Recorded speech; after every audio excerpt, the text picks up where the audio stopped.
ambaye wameniandikia mimi vile niko namna hii ninaweza kung'oa fence ya nani? Mimi namna hii ninaweza kupiga nani? Mimi mama namna hii ninaweza kukibizana na nani? Nikifanya hiyo mashtaka wanatuandikia ambayo hakuna, ili warudi waseme niwekwe korokoroni siku 21.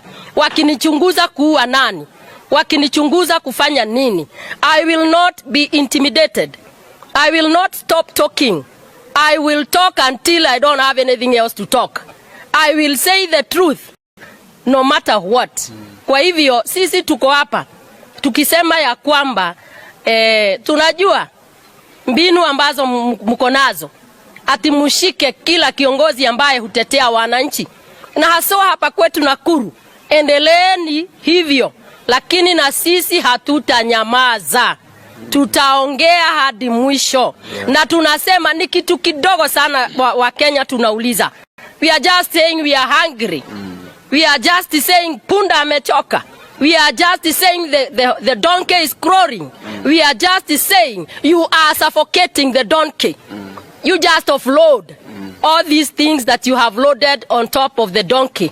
And we shall be okay. We shall not talk. We shall be okay and Kenya will be okay. Hivyo mimi ninasema viongozi hawatakuwa intimidated. Na hatutakubaliana na hiyo.